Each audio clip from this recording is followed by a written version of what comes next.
Estamos en el resumen de la semana que va del 26 de abril al 30 de abril. Y como siempre, invoquemos el Espíritu del Señor. Muchas gracias, querido hermano Luis Espinal, desde Guayaquil, Ecuador. Un fuerte abrazo. Somos el Ministerio Familiar Café Cuarto. Queremos también dar gracias a cada uno de nuestros hermanos que integran el gran equipo de Abba Padre. Y a cada uno de nuestros hermanos que nos están viendo, un fuerte abrazo, muchas bendiciones. Queremos hacer una invocación al Espíritu Santo. Ven, Espíritu Santo, Señor, dador de vida, dador de fe, dador de amor. Danos vida, amor, esperanza. Danos, Señor, ese fuego inmenso en cada uno de nuestros corazones. Derrama sobre nosotros el fuego santificador. Porque asimismo también el Espíritu acude en ayuda de nuestra flaqueza, porque no sabemos pedir como conviene, pero el mismo Espíritu intercede por nosotros con gemidos inefables. Romanos 8:26. Manda hoy la lluvia, Espíritu de Dios. Manda hoy la lluvia, Espíritu de amor. Manda hoy la lluvia, Espíritu de Dios. Manda hoy la lluvia, Espíritu de amor. Manda la lluvia, manda la lluvia, manda la lluvia, manda la lluvia, manda la lluvia, manda la lluvia. Manda la lluvia, manda la lluvia, Señor, envía hoy tu Espíritu de amor. manda la lluvia, Manda hoy tu fuego en mi corazón. Manda hoy la lluvia. Manda hoy la lluvia. Señor, envía hoy tu Espíritu de amor. Manda hoy tu fuego santificador. Manda hoy la lluvia. Manda hoy la lluvia. Manda hoy la lluvia, Espíritu de Dios. Manda hoy la lluvia, Espíritu de amor. Manda hoy la lluvia, Espíritu de Dios. Manda hoy la lluvia, Espíritu de amor.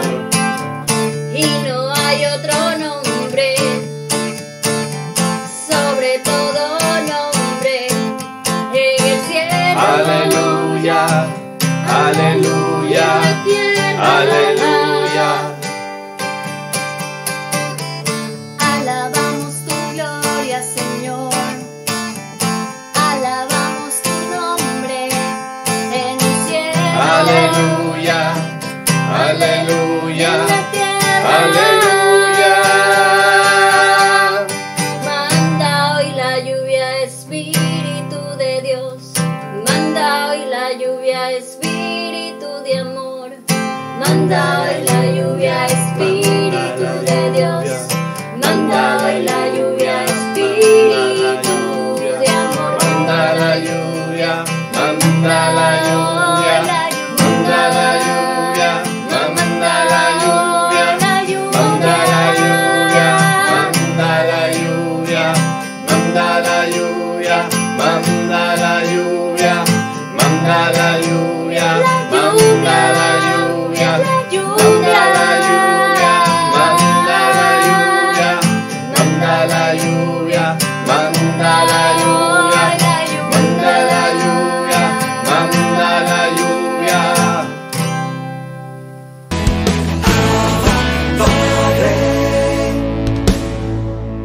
Muchas gracias, mi querido hermano. Damos gloria y honra al Señor por esta nueva oportunidad por esta nueva entrega de estar hoy aquí junto con todos ustedes, desde tu programa Abba Padre Internacional. Sea bendito y alabado el nombre del Señor por esta oportunidad que le concede a su sierva de compartir con todas las personas que se conectan con nosotros a través de las redes sociales. Recordando el tema anterior la semana pasada, el Padre nos prepara para vencer. Continuamos con este tema en su segunda parte, las promesas del Padre. Estas promesas que el Señor da al pueblo de Israel en la persona de nuestro primer patriarca, el Padre Abraham, y todos sus sucesores que siguen este gran mensaje de salvación a través de lo que son las promesas de salvación. Vamos a dar inicio con la lectura para continuar el desarrollo de este tema, las promesas del Padre. Vamos a citar el libro de los Números en el capítulo 27, en los versículos del 15 al 20, y nos dice la palabra del Señor. Habló Moisés a Yahvé y le dijo: que Yahvé, Dios de los espíritus de toda carne, ponga un hombre al frente de esta comunidad, uno que salga y entre delante de ellos, y que los haga salir y entrar, para que no quede la comunidad de Yahvé como rebaño sin pastor. Respondió Yahvé a Moisés: toma a Josué, hijo de Nun, hombre en quien está el espíritu de Yahvé, imponle tu mano, colócalo delante del sacerdote Eleazar y delante de toda la comunidad, para darle órdenes en presencia de ellos y comunicarle parte de tu dignidad, con el fin que le obedezca toda la comunidad de los hijos de Israel. Aquí vemos cómo se cumple una de las promesas de Yahvé. Recordando que en la primera parte de este tema, la semana pasada, recordamos todo el episodio del Éxodo capítulo 17, de cómo Moisés ordena a Josué a enfrentar a Amalek, y cómo Moisés, bajo este envío y el llamado que ya Dios tenía para con él, Josué logra vencer a Amalek. Y allí vimos toda la representación de todo lo que es Amalek en la vida de un siervo. El Amalek de la enfermedad, el Amalek de la persecución, el Amalek de la falta de desempleo y especialmente el Amalek que la humanidad está viviendo en el día de hoy, el COVID-19. Y recordamos cómo concluíamos este tema, que de generación en generación Yahvé iba a vencer a Amalek y los hijos de Israel cantarían victoria. Pero también es importante, hermanos, que para llevar esa trayectoria de dar testimonio del poder de Dios y de que siempre Dios elige a un hombre o a una mujer para que esté al frente de su pueblo, Dios elige a un siervo para que le comunique al pueblo lo que Dios quiere que se haga en los momentos específicos donde Él, como Dios, quiere exhibir su gloria. Y en este episodio del libro de los Números, en el capítulo 27, vemos lo que es el sello, el mandato de Yahvé. Pero también vemos la solicitud de Moisés. Moisés, que reconoce sus debilidades humanas, que ya estaba cansado, que ya estaba llegando su hora de partir, pero que la promesa de Dios debía de continuar, porque Dios había prometido que los israelitas iban a poseer la tierra donde emana leche y miel, que esta fue la promesa que Yahvé le hace a Abraham y que todas sus descendencias vienen creyendo a esta promesa. Y vemos cómo el mismo Dios le dice a Josué que elija a este hombre para que le sirva delante de la comunidad y sea testigo de él.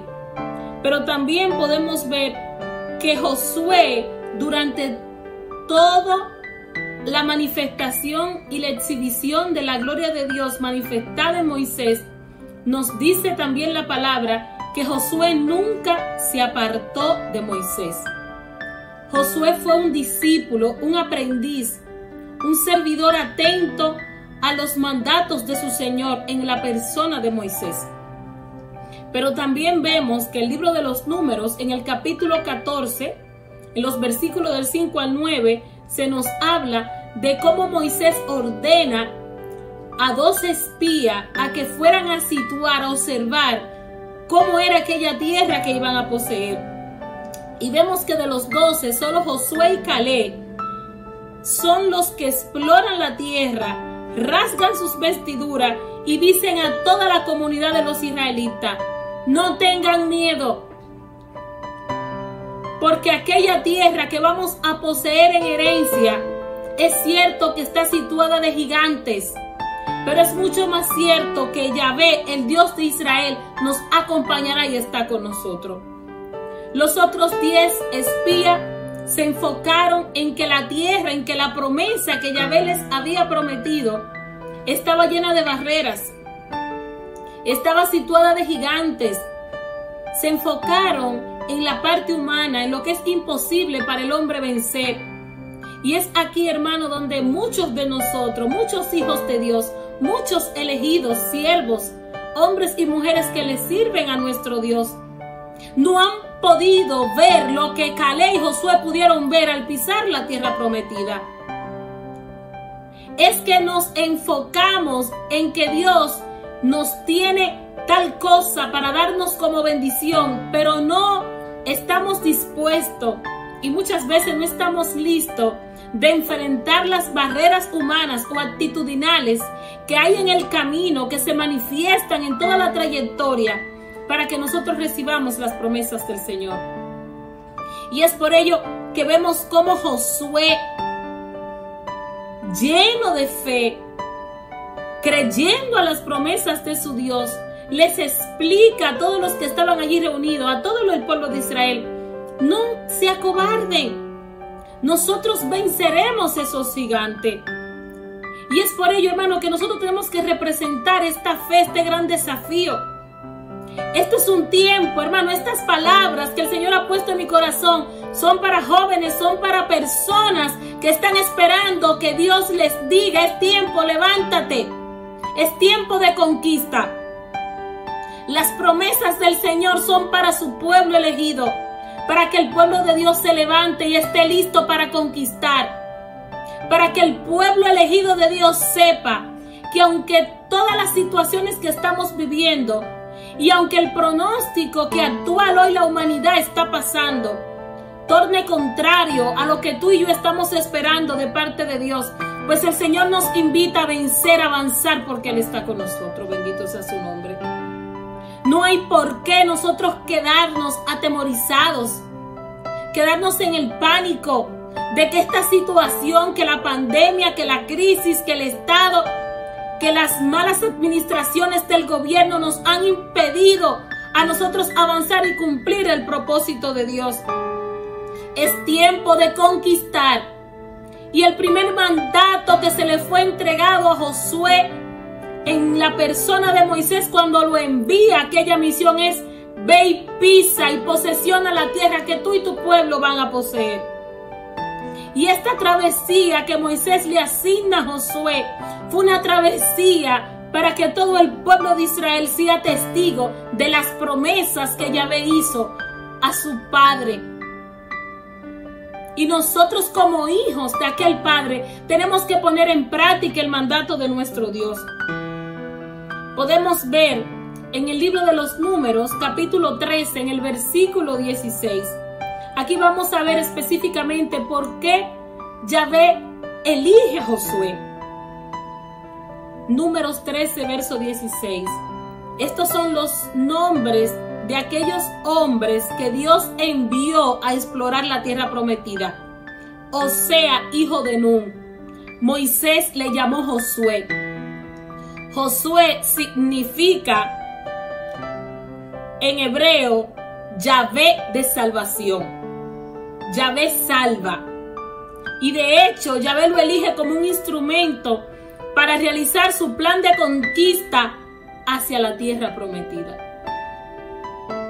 Y eso es lo que hoy Dios nos quiere decir a nosotros, que la promesa de Dios para contigo es recordarte que tú estás llamado a conquistar tu casa, a conquistar tu familia, a conquistar tus bienes que están olvidados, a arrebatarle al enemigo lo que por herencia a ti te pertenece.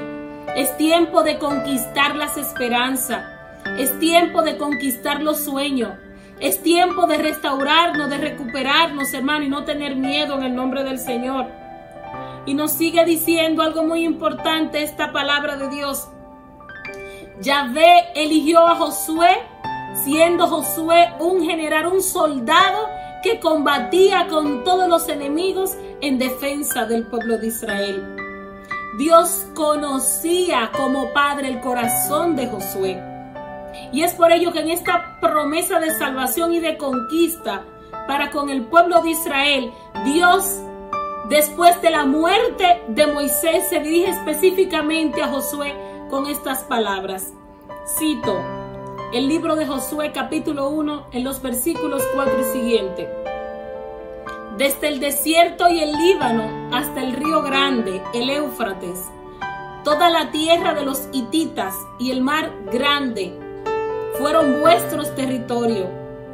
Y Yahvé dijo a Josué: nadie podrá mantenerse delante de ti en todos los días de tu vida. Lo mismo que hice con Moisés, lo haré contigo, porque yo Yahvé estaré contigo. No te dejaré ni te abandonaré. Sé valiente y firme.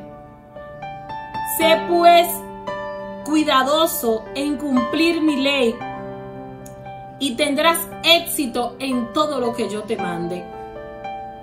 Aquí vemos un paradigma de cómo Yahvé se dirige a Josué. Con estas palabras tan sabias, con palabras de restauración, de sanación, de envío y de fortaleza. Sé fuerte y sé valiente. ¿Por qué Dios da estas palabras a Josué? Moisés acaba de morir. Josué era sobrino de Moisés y aparte de ser su sobrino, fue un discípulo, fue un aprendiz, fue un hombre que se mantuvo con Moisés durante todos los procesos que vivió el pueblo de Israel en el desierto. Sin embargo, Yahvé llama a Josué para dar continuidad a las promesas que ya Dios había plasmado para con el pueblo de Israel. Nadie podrá hacerte frente todos los días de tu vida. Escucha esto, hermano. Para que tú puedas conquistar la tierra, la herencia, las promesas que Dios te ha dado, tienes que estar consciente de que Yahvé tu Dios está contigo, de que Dios nunca se apartará de ti, nunca te abandonará. Pero también le recuerda a Josué: no te apartes de mi ley y yo no me apartaré de ti. Es como un convenio, es como una alianza. Si tú me obedeces, si tú cumples mis normas y preceptos, yo, así como estuve con Moisés, estaré contigo. Y aquí el Señor nos está corrigiendo y a la vez también nos está recordando como Padre que para que tú y yo podamos conquistar sus promesas de salvación, sus promesas de bendición para con nosotros, tu casa y todo lo que tú te emprendas a realizar como persona, Dios te recuerda que para que tu conquista sea efectiva, tú tienes que cumplir los mandatos del Señor. Para que las promesas de Dios se hagan vida en tu vida, tú tienes que obedecer los mandatos, todo lo que está escrito en la palabra de Dios. Josué era un hombre común y corriente.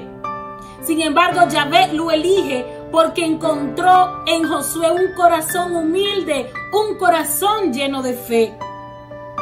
Y estas fueron las características que Dios halló en Josué y lo convirtió en un conquistador de la tierra prometida, guiado por la fuerza de Yahvé. Cuando el Señor le dice: esfuérzate y sé valiente, se le recuerda: nadie podrá resistirte. Hermano, esta palabra el Señor se la está diciendo a tantos conquistadores que están escuchando este mensaje, a tantas personas que han dejado de soñar y que sus sueños y sus proyectos no se han podido efectuar ni llevar a cabo. Para que las promesas de bendición de Dios vengan sobre ti, tú tienes que conquistar el corazón de Dios. Tenemos que aprender a poner en práctica sus mandatos y preceptos. Así las enfermedades nunca podrán resistirnos. El enemigo ni todas las flechas incendiarias del maligno podrán hacernos daño, ni a nosotros ni a los nuestros, en el nombre poderoso de Jesús. Hermano, vamos a levantarnos.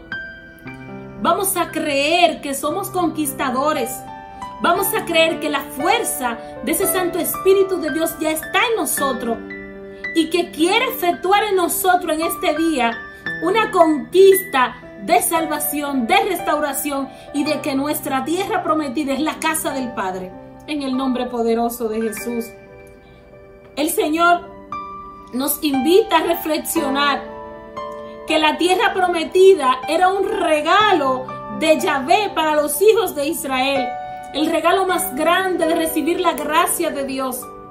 En el Antiguo Testamento, tierra prometida; en el Nuevo Testamento, la casa del Padre. Esta es la gran promesa que Yahvé Dios hace a su pueblo escogido. Y esta es la gran conquista que tú y yo tenemos que buscar, hermano, en el nombre poderoso de Jesús.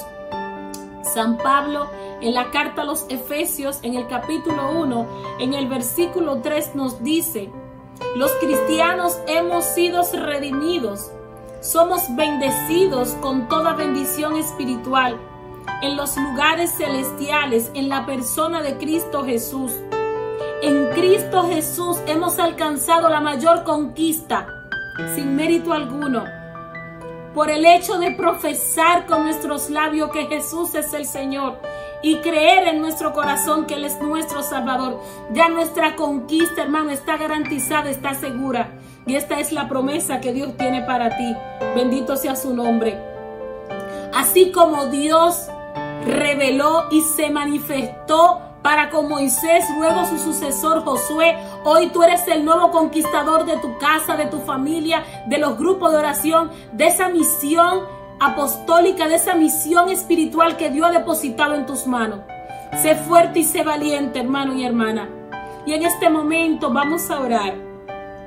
Vamos a pedir que así como el Espíritu Santo se manifestó con el pueblo de Israel y caminó en toda la travesía de Josué, hoy tú eres ese Josué, tú eres ese conquistador, tú eres esa conquistadora. Y yo suplico, le imploro a ese Santo Espíritu de Dios que se mueva, que toque tu corazón. Ven, Espíritu Santo, y sopla. Ven, Espíritu Santo, y quita todo dolor, todo sufrimiento, toda duda, para que tantas personas que están conectadas con este programa, va Padre, en este momento empiecen a conquistar su vida, empiecen a conquistar sueños. Personas que ya han perdido las esperanzas, personas que están heridas a causa del pecado. En el nombre poderoso de Jesús alcancemos la mayor conquista de nuestras vidas. Así como dice San Pablo, Cristo Jesús ya nos ha redimido, Cristo Jesús ya nos ha limpiado, nos ha liberado del pecado. Y hoy Él, con su muerte y su gloriosa resurrección, nos concede la mayor conquista por gracia. No tengamos miedo, hermano. Levántate, servidor, levántate, servidora. Empieza a declarar la palabra en el nombre de Jesús y avanza. Avanza, hermano y hermana, avanza. No te canses, no tengas miedo. Nadie podrá resistirte. Retrocede todo lo malo que quiera venir en contra tuya en el nombre poderoso de Jesús. Reclama la preciosísima sangre de Cristo. Pide el auxilio que viene de lo alto. En los momentos difíciles, cuando Josué le tocó enfrentar dificultades, nos enseña la palabra que él oraba al Dios de Israel y le pedía que viniera en su auxilio. Y Josué recordaba estas palabras que Yahvé Dios se dirigió para con él. Sé fuerte y sé valiente, porque yo, Yahvé, estaré contigo. Bendito es el nombre del Señor. Damos gloria y honra al Señor en este momento y creemos que nuestro Dios nos ayuda a vencer y que sus promesas de salvación son para contigo, para con toda tu familia y todos aquellos que tú dé fe y testimonio de que nuestro Dios es un Dios de amor y de misericordia. Dios te bendiga Hasta aquí nos permite el Señor estar con todos ustedes. Te invito a continuar con tu programa, Abba Padre. Bendiciones.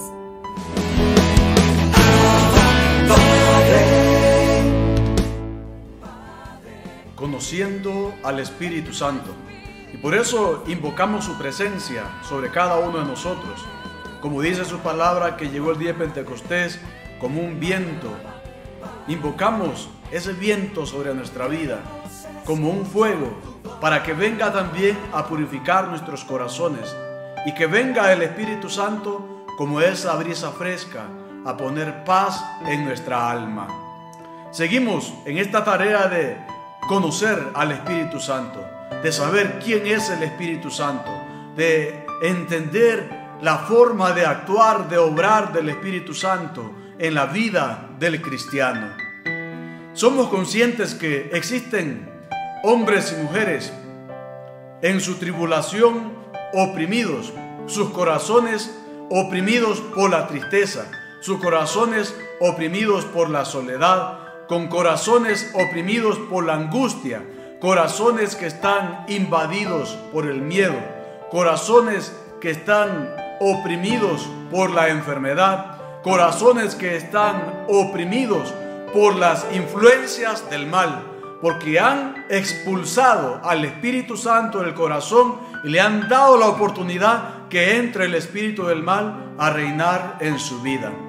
Pues entonces, para todo eso, para liberarnos de todas esas opresiones, necesitamos pensar que el Espíritu Santo nos concede la verdadera libertad.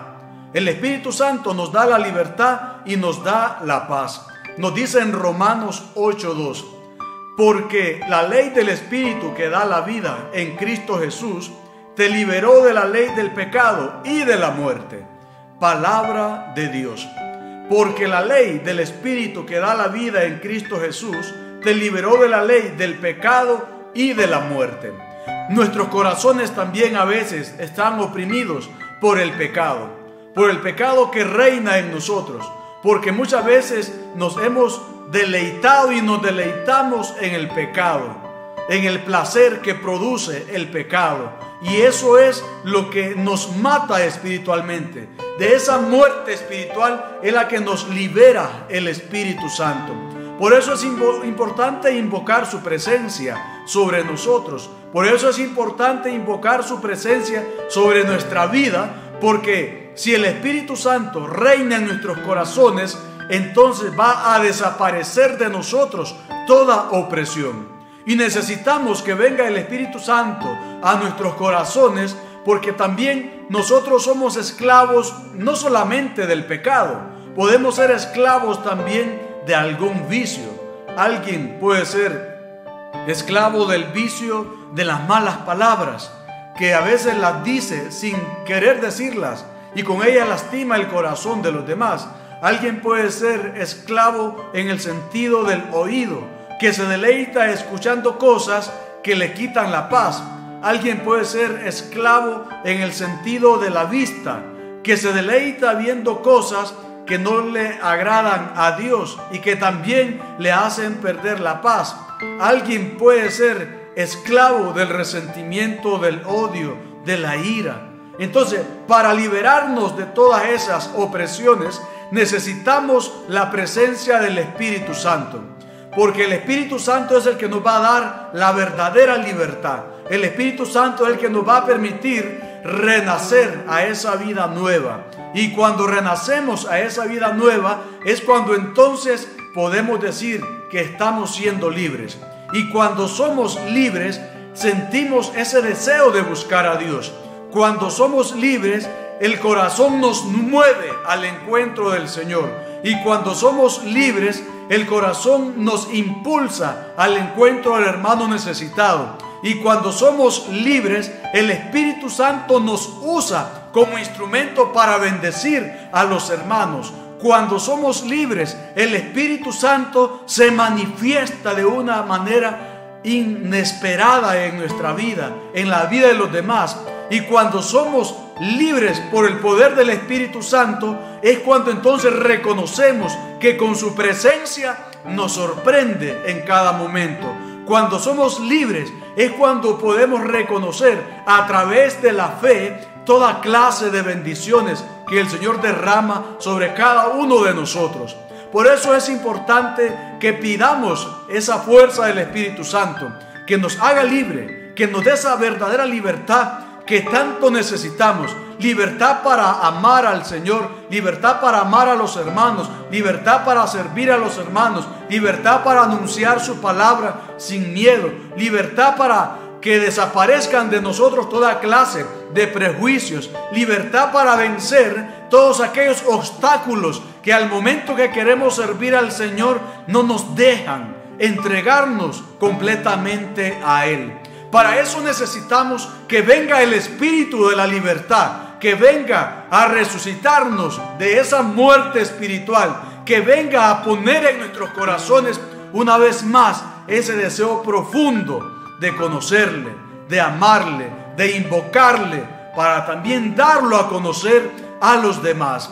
Entonces, que el Espíritu Santo de libertad venga sobre nuestra vida, que el Espíritu Santo de libertad venga sobre su familia, que el Espíritu Santo de libertad venga sobre su trabajo, que el Espíritu Santo de libertad venga sobre nuestros hogares y que el Espíritu Santo de la libertad venga sobre cada uno de nosotros, que nos invada con su presencia y nos permita reconocer y proclamar al mundo que Jesucristo está vivo, que Jesucristo es el mismo de ayer, de hoy y de siempre. Bendiciones.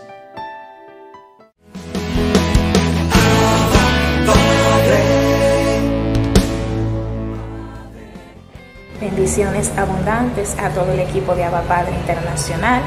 Hoy el Señor quiere traer un mensaje especial a cada uno de los jóvenes que están viendo este programa.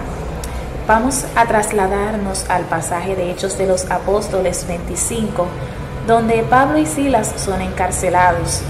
Más adelante este texto nos narra que ellos se pusieron en la cárcel a orar y a alabar y bendecir el nombre del Señor, y que se les soltaron las cadenas. Yo quiero preguntarte, joven, hoy, ¿cuáles son las cadenas que están atando tu vida? ¿En cuál cárcel o prisión tú sientes que te encuentras? Hoy el Señor quiere que tú lo alabes, hoy el Señor quiere que tú lo glorifiques, hoy el Señor quiere que tú ores, que tú sinceres tu corazón, para que sean rotas las cadenas de tu vida y que esa cárcel o prisión en la que te encuentras puedas salir y se abran las puertas en tu vida. No sé si estás pasando por depresión, no sé si estás pasando por miedo, no sé si estás pasando por angustia, no sé si estás encerrado en el pecado de la lujuria, no sé si estás encerrado en el pecado de la pornografía, no sé dónde estás tú hoy encerrado, no sé en qué cárcel el pecado te ha metido. Pero hoy el Señor quiere liberarte, hoy el Señor quiere abrir las puertas de esa cárcel, de esa prisión en la que te encuentras. Hoy el Señor quiere que tú salgas, hoy el Señor quiere que tú lo busques, que tú lo alabes, que tú lo glorifiques, que tú ores, que no te quedes en esa prisión, sino que salgas de ella en el nombre del Señor para que puedas ser liberado. No hay atadura que el Señor pueda romper, no hay depresión, problema que el Señor no pueda resolver. Hoy el Señor quiere sanar, quiere liberar tu corazón, quiere llenarlo de su amor y de su misericordia. Yo te invito a abrir tu corazón, te invito a que en ese rincón, en ese lugar donde tú te encuentras, sinceres tu corazón con el Señor, lo abras, le digas lo que sientes, lo que tienes, lo que esperas, para que el Señor vaya poco a poco rompiendo esas ataduras. El Señor poco a poco te vaya sanando, te vaya liberando y te vaya transformando. Siente la paz del Señor que te va llenando. Siente esa paz del Señor que te va transformando. Siente esa paz del Señor que va inundando tu vida, que va rodeando esa situación. El Señor quiere romper cadenas, pero necesita que tú abras tu corazón y que dejes que Él obre en tu vida como Él quiere obrar. El pecado no tiene la última palabra. Ese problema no tiene la última palabra. Esa situación que tú estás atravesando no tiene la última palabra. La última palabra en tu vida la tiene el Señor si tú lo crees y oras con fe y confías. Yo te invito a que te agarres del Señor, a que no pierdas esa confianza, a que no pierdas esa fe y yo te aseguro que verás al Señor obrar grandes maravillas en tu vida. Que el Señor te bendiga grandemente. Recuerda, ora y alaba, glorifica el nombre del Señor para que sean rotas las cadenas de tu vida.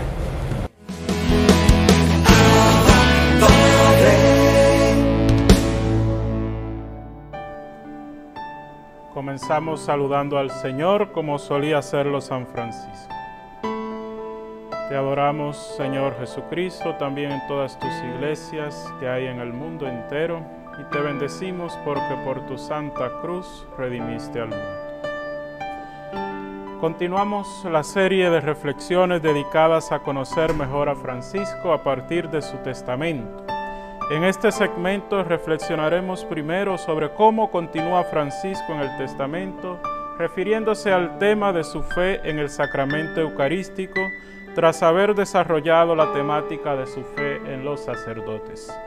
Específicamente comentaremos las siguientes palabras de Francisco: y estos santísimos misterios, el santísimo cuerpo y su santísima sangre, sobre todas las cosas quiero que sean honrados, venerados y en lugares preciosos colocados. En primer lugar, resulta importante destacar cómo en estas palabras del testamento se percibe la profunda piedad eucarística de Francisco. También es interesante que Francisco, en la secuencia, sean honrados, venerados y en lugares preciosos colocados, usara prácticamente los mismos términos que utilizó anteriormente para referirse a la relación con los sacerdotes y que seguirá utilizando más adelante para referirse al modo de relacionarse con los teólogos y predicadores. Así, mediante esta asociación temática de por sí típica en sus escritos, Francisco está expresando la relación que contempla en estas tres realidades: sacerdocio, Eucaristía, palabras divinas, pues en todas ellas contempla a su Señor Jesucristo. Para Francisco, el misterio eucarístico resulta una manifestación de los misterios de salvación obrados por Cristo, desde su encarnación hasta su glorificación tras su muerte y resurrección. Lo podemos confrontar en la admonición número 1. Realmente Francisco expresa con palabras muy hermosas su devoción eucarística, pero no encontramos en sus escritos ni términos ni elaboraciones técnicas propias del ámbito intelectual de la escolástica en la época, aunque sus palabras sí reflejan una profundidad espiritual muy rica y significativa, además de conservar una fidelidad asombrosa al magisterio y tradición de la Iglesia. Además, en este momento comienza ya a percibirse con claridad un giro en el testamento en cuanto a que asume por vez primera un marcado tono exhortativo que seguirá apareciendo a lo largo del texto. Este tono realmente no es nuevo o extraño en Francisco, pues aparece con frecuencia en otros escritos suyos, también en relación al tema eucarístico. Por ejemplo, cuando insiste en la participación en el culto eucarístico con devoción y reverencia.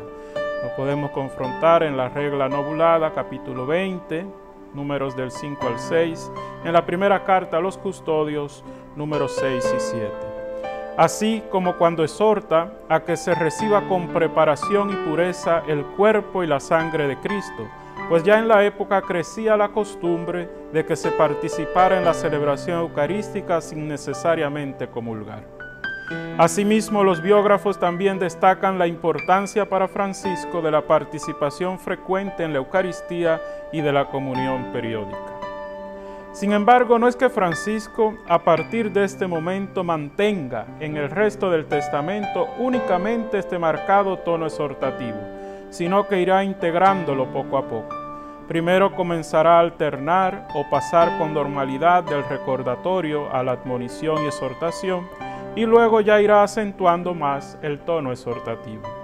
Quizás el tema eucarístico haya suscitado en Francisco el tono exhortativo debido a su acentuada intención en motivar a la piedad y al cuidado del sacramento eucarístico por el contexto eclesial de la época. Hay que recordar que tras el concilio de Letrán IV en 1215, la Iglesia estaba promoviendo importantes reformas en el ámbito eucarístico con el fin de contrarrestar los abusos y negligencias del clero respecto a este sacramento. De hecho, el interés de Francisco en estas reformas eucarísticas ya se había reflejado en otros escritos suyos, por ejemplo en la primera carta a los clérigos, en el número 1. Por ejemplo, para hacer concreto y visible la piedad y el amor a la Eucaristía, Francisco exhortaba con frecuencia en consonancia con el énfasis de la 19ª Constitución del Concilio de Letrán IV en el decoro litúrgico y la dignificación del sacramento eucarístico, a ser atentos y reverentes en todo lo relacionado con la celebración eucarística y a la conservación del Santísimo Sacramento. Resulta entonces, debido a su uso litúrgico, especialmente en el sacramento de la Eucaristía, que Francisco se interesa tanto en el decoro y la pulcritud de las iglesias y de los objetos y ornamentos litúrgicos. Asimismo, Francisco se interesa por la atención y el cuidado de todo lo relacionado con el culto divino, especialmente la Eucaristía, porque sabe lo importante que esto resulta para el cultivo de la fe y la unión con Dios. Podemos confrontar, por ejemplo, la carta a toda la orden, el número 34. Sin embargo, para Francisco, el exigir que los vasos sagrados y los ornamentos litúrgicos sean dignos y preciosos no rivaliza lo más mínimo con su opción por la pobreza y la minoridad, pues para él resultaría más bien una mezquindad no procurar lo mejor posible para el Señor. Aunque como reconocía también al Señor en los pobres, Francisco llegó a exhortar a sus hermanos a que cuando fuese necesario asistirles, no tuvieran reparo en desprenderse de ornamentos y objetos litúrgicos. Por otra parte, esta referencia a la devoción eucarística por parte de Francisco en la primera sección de su testamento refleja cómo ya en los inicios del itinerario espiritual de Francisco, el énfasis en la piedad eucarística estaba presente, aunque ciertamente puede que asumiera una dimensión mayor posteriormente, sobre todo después del concilio de Letrán IV. De ahí que pueda afirmarse que la devoción eucarística era ya un elemento importante en la espiritualidad de Francisco desde sus inicios y que no fue solo para complacer a la institución eclesial que Francisco comenzó a enfatizar dicha dimensión en su vida y en la de sus hermanos. De hecho, será en su amor a la Eucaristía y al Cristo que se hace presente en los sacramentos, donde Francisco fundamentará su devoción y reverencia a los ministerios y a la Iglesia. Finalmente, reflexionar brevemente respecto a las últimas palabras de Francisco en esta segunda parte de la primera sección del Testamento. Los santísimos nombres y sus palabras escritas, donde quiera los encontrare en lugares ilícitos, quiero recogerlos, y ruego que se recojan y se colocan en lugar honroso. También a todos los teólogos y a los que administran las santísimas palabras divinas debemos honrar y venerar como a quienes nos administran espíritu y vida. Testamento 12 y 13. El primer dato a resaltar sería que Francisco expresa la misma fe y reverencia manifestada en relación a los sacerdotes y a la Eucaristía cuando se refiere ahora a las palabras divinas y a los teólogos y predicadores que las administran, tal y como queda reflejado en la utilización prácticamente de los mismos términos y expresiones que había usado antes respecto a ellos. Coloquen en lugar honroso, debemos honrar y venerar. Posiblemente al proseguir con este tema de la devoción a las palabras divinas e introducirlo del mismo modo que el tema eucarístico, Francisco en su típico estilo asociativo está vinculando la Eucaristía y las palabras divinas en función del tema cristológico, ya que en ambas podemos contemplar a Cristo en esta vida. Y de la acción del Espíritu Santo, pues cuando usa la expresión espíritu y vida, suele referirse o asociar al Espíritu Santo. De hecho, Francisco establece en otros escritos suyos una relación explícita entre su veneración a la Eucaristía y su veneración a las palabras divinas. Por ejemplo, cuando Francisco insiste simultáneamente en la reverencia y el cuidado tanto a la Eucaristía como a las palabras divinas, o cuando subraya que por medio de estas se consagran las especies durante la Eucaristía. Lo podemos confrontar en la carta a toda la orden, números del 35 al 37, también la primera carta a los clérigos y la primera carta a los custodios. Para Francisco, esta veneración a las palabras divinas va a implicar entonces el cuidado de los libros litúrgicos. Sin embargo, al igual que con los ornamentos y objetos litúrgicos, Francisco exhortará a sus hermanos, cuando fuese necesario para asistir a los pobres, a desprenderse de los libros sagrados. Y así concluimos con este segmento, nuestra reflexión de la segunda parte de la primera sección del Testamento, y de ese modo nuestra aproximación a partir del Testamento al tema del comienzo de la conversión en Francisco, que nos ha permitido conocer mejor a Francisco desde la base de una de las fuentes más importantes junto a sus autógrafos para profundizar en lo esencial de su vida y su espiritualidad. Paz y bien.